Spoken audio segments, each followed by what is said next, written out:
Halito everybody, this is CT for the NYC Indian, and today we're going to be reviewing 90 Day Fiancé before the 90 days. This is going to be brought to you from an urban Native American perspective, a mixed perspective, and a secular perspective. So let's dive right on in. So our first couple we start off with is Jasmine and Geno, and Geno decides to propose to Jasmine, and she does accept, and he gives her like this really, $125 ring from JCPenney, not even behind the glass kind of ring. I mean, and she was like, is this even a diamond? I know that's right, Jasmine. I mean, I know to some people that might seem unappreciative, but he has portrayed himself not to be like a Rockefeller, but he's portrayed himself as somebody who's got it going on financially, and he can handle this and he can handle that. And then all of a sudden he gets down to Panama and, oh, I can't afford anything, right? But you made it seem like, in spite of the fact that you're laid off, you have all this money. So, of course, that's why she's going to be thinking that way. Now, listen, I'm not, usually here for Jasmine, okay? But the whole picture situation to me, just like, he took me out with that. So I will never see him in the same regard, especially the way that he reacted to her explaining to him the ramifications of her career if that were to get out, and just the lack of sensitivity. Just it's almost like where only his job is important, only the engineering job. She's a teacher, I don't know exactly what kind of teacher she is, what kind of qualifications or what. It doesn't matter. That's her job, that's her livelihood, and that's how she supports herself. Because I mean, hell, after this trip he's not going to be able to support her, because it seems like he doesn't get very much money. So I just don't understand what his end game is. I think like he just feels like, you know what, let me just go ahead and lock this down because I almost lost her. I don't want to go back to Michigan because I ain't gonna find another one like her up there. And let me just do what I gotta do right now. No thought, no anything. Like, at least you have to have some idea of like what the woman likes, and does she like white gold? Does she, I mean, a gold ring with like hardly any I mean, that no modern girl is going to be into something that looks like it came from like the JCPenney's catalog or something. That's something like from the 80s. When he first picked up that ring, I was like, what is that? Like, it just shows that because he didn't take any time to really get to know the things that she likes and stuff. They're always embroiled in all these fights and all this drama and everything. It's just, I have no idea. I mean, are they still together? Is she in Michigan now? She's gonna run circles around him if he brings her to the States. That's all I gotta say. But we'll see what happens. This episode is like, it wasn't really giving this week. So anyway, let me go on to the next couple. So now our little Memphis is leaving the hotel and going back to Humsa's place. When she gets there, she walks into an absolute bevy of festivities and everybody's dancing and they're having a good time. It's nice, right? And even Grandpa's getting in on the action, right? He's over there, he's dancing and snapping his fingers. So it was very nice, and now she needs to explain to Humsa what her decision is. So she uses his sister to translate. So his sister translates about that basically she has decided to do the post-nup versus the prenup, which means luckily and hopefully we will get a wedding on camera maybe next week or so. But she's making this way more difficult than it has to be, because she's sitting him down as if like this is some kind of, huge thing. And Humsa, relays back to her like, what are you talking about? We already talked about signing a paper. He's like, who cares if it's pre, now you tell me it's post, who cares? You told me I have to sign a paper and I'm gonna do it. And she's like, yeah, because if you don't, then we're not getting married. And that's what the sister didn't like. And I understand where the sister's coming from. It's just that, listen, the way that Memphis did it, all she had to do to tell the sister was be like, you know what, translate this. He's gonna sign the paper after we get married instead of before. And it's basically the same deal. It's just kind of changing up the details a little bit. And that's it, because she already had him promise her that, or basically gave him an ultimatum. So people don't like to have ultimatums, especially before a wedding, especially during a wedding party when you're feeling festive and stuff like that. Nobody wants to hear an ultimatum. So why present him with an ultimatum that you already gave him, even though it's for a different piece of paper? It just didn't make any sense to me. I was like, Memphis, you really could have done this a lot differently. But then again, all of this could have been avoided had you consulted, like as you said when you got on the phone with her mom, if you would have consulted your attorney versus consulting an attorney. She says to her mom, I consulted with an attorney. That means he wasn't your attorney. So you just found this guy when you got to Tunisia? Like, I don't understand. Like, you need to do all that before you get there so that you can find out if there's, documents that have to be translated and things like that. I just feel like with her level of education, she should have just kind of known better. That kind of perplexes me, but whatever. So, Hamza's like, okay, fine, just like whatever, just I'll sign whatever. Stop telling me you're not gonna marry me, and stop telling me you're gonna divorce and stuff like that. So, then Memphis is like, well, no, it's not just about that. It's that, I have to protect my children. And the sister's like, you keep talking about your children, but what about him? It seems like you're not even including him in the situation. And it's just that they don't really. I give them some leeway because they are children of divorce in a society that doesn't divorce as often, so they've had to live with the consequences of a divorce, their parents' decisions to divorce, or probably it was the dad, I guess, that wanted to divorce their mom, and like how she has to operate through a Tunisian society as a divorced woman. So, I mean, I'm not saying it's a scarlet letter, but it's kind of looking like it's a scarlet letter type situation in some sense. So, and she's like, well, but he can meet another woman, and, my kids will, wind up with nothing. I don't want to do that. I want to make sure I protect my children. So I just, I understand both sides where they're coming from. It was just the way that she did it. She could have presented this in a whole different way and at a different time where it wouldn't feel like she's constantly presenting ultimatums and things like that. Listen, girlfriend, nobody's mad at you. You wanted yourself a nice, hot looking little Middle Eastern guy. So you're like, okay, and I'll do whatever I gotta do. You're the one that's basically behind the wheel here, because you're the American, you're the nurse, you're the one that can travel, and you're the one that's already a parent and stuff. So everything is on you. So when he gets to the States, you're gonna have to take care of everything. And the fact that he might find a woman when he gets to Michigan, he very well could. He very well could. Now, I'm not getting that from Hamza, but that's because he's in his environment and he's being his natural self. And I think in his environment, he loves her and he just wants this to work. He just wants her to stop like being a buzzkill with all the paperwork conversations, even though they have to be had. I understand. But once he's out of that environment and he's in the States, I mean, it's not like Michigan is just like full of supermodels. It's not like that, but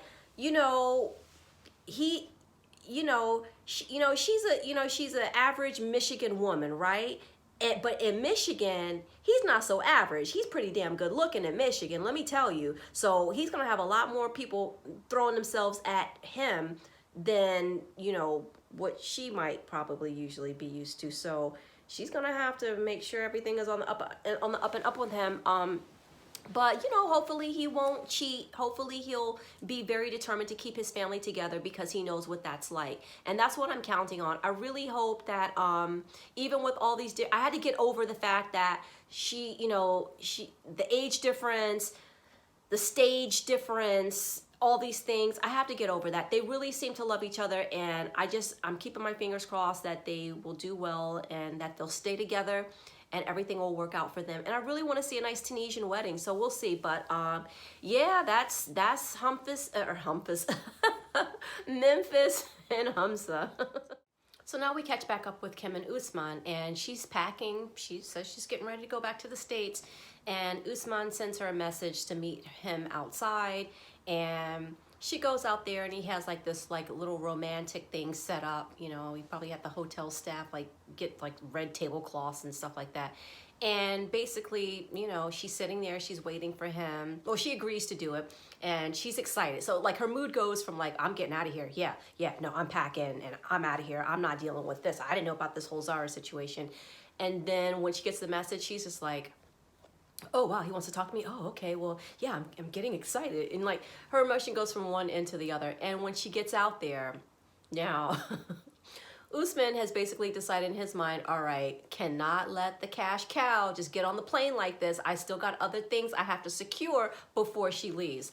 So I'm sure they must have worked this out in his contract where he gets to do a full performance, right? Because this is going to be on national television. Well, international, really, because people watch the show all over the world. And he's got to show everybody who Soulja Man is. It was just like, it was so crazy. And she's just sitting there like, oh, he's singing to me. Oh, that's what I wanted. I wanted him to serenade me. I wanted a private concert. Oh my gosh, you know.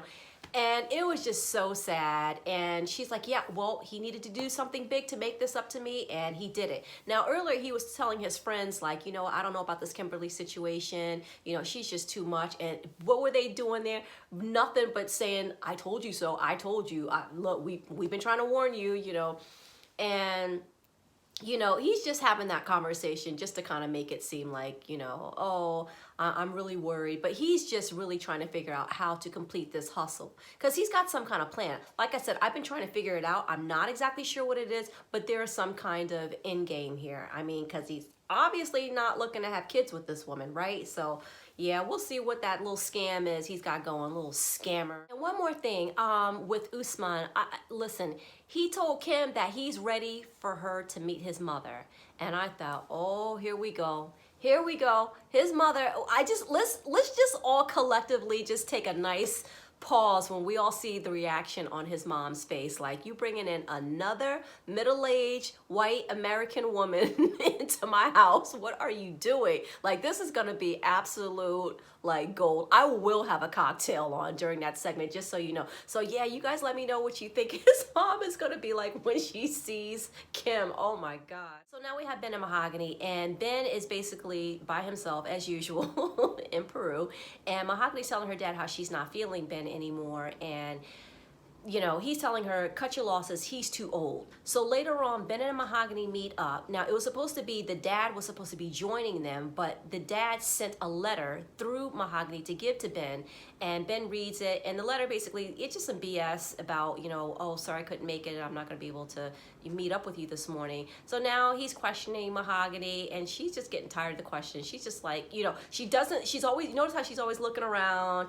and her accent goes in and out, right? Like, what's up with that? Like, yeah, something's up with that as well.